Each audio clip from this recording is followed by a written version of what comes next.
Hello. Gardening isn't just about the plants and the trees, it's about the animals that come into the garden, it's about the birds, it's about the insects. There's a pond here which I'll talk about in a later video, but today I want to put up a bird box.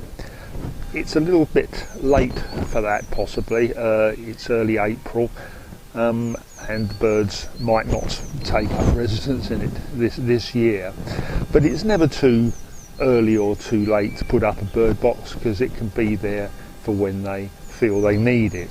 The other thing that led me to think about doing that right now is that I've got some of this stuff that I don't particularly want. It's composite. I think it's a plastic and wood chippings kind of compound, which is a bit like wood, and is used for decking, and also I see increasingly it's used for park benches. So I had some of this that I didn't want, and I thought, can I make a bird box out of it? So the first thing I did was check on the internet to see if it's in any way problematic as a thing to make bird boxes from, because some things are. I know that some treated timbers are unsuitable because the chemicals that are used to treat the wood can leach out and can be harmful to the birds. So I looked on the RSPB website, that's the British Royal Society for the Protection of Birds, and I can't find any reference there or anywhere else that composite is a bad thing to make a bird box from. So I thought I'd do that. That particular article that I read that talked about good and bad things to make bird boxes from, I'll put a link to that in the comments below. So the next thing is to think about the design, and once again I found on the RSPB website a basic design for a birdhouse. I'll put a link below this video to the design on the RSPB site, because the details they provide also look into various other design considerations. In the meantime, here's a photograph of my impression of that design with some design features noted and with a few dimensions should you be interested in the one that I constructed. You could freeze frame and take a screenshot. Okay, let's take a look at the real thing. Quite often I think the tops of the bird boxes hinge up to allow them to be cleaned.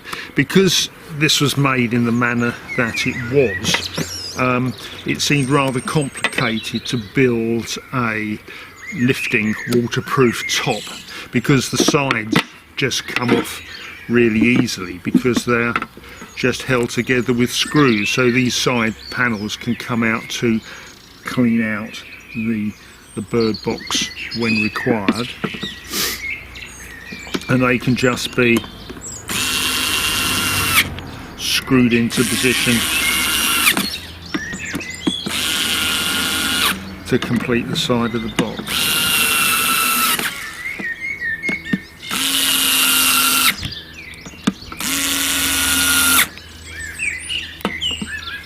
The top of the box has got a bit of waterproof material over it. This was just a bit of butyl liner that was left over from the making of the pond.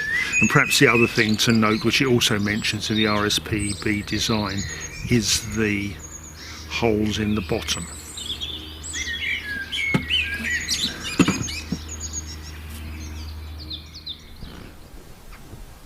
The other thing that I was thinking was that because of the modular construction of this and the ease with which the panels come off the side, if it's successful, one day it might be quite easy to add a camera box onto this, but that's for the future.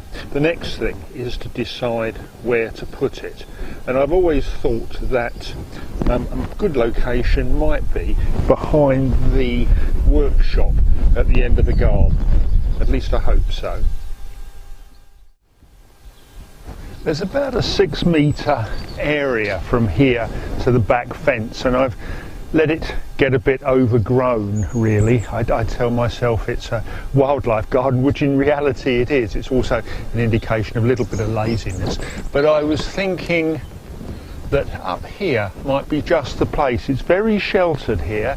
It's not in direct sunlight very much. It's well out of the way. Hopefully some birds at some point might like it here.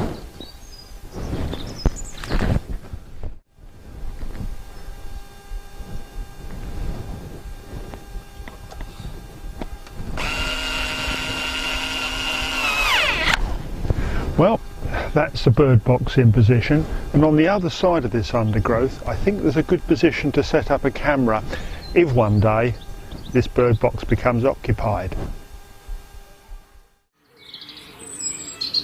Well, here's the view from the other side of the undergrowth. So fingers crossed and watch this space.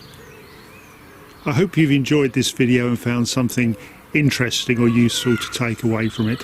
Thank you very much for watching.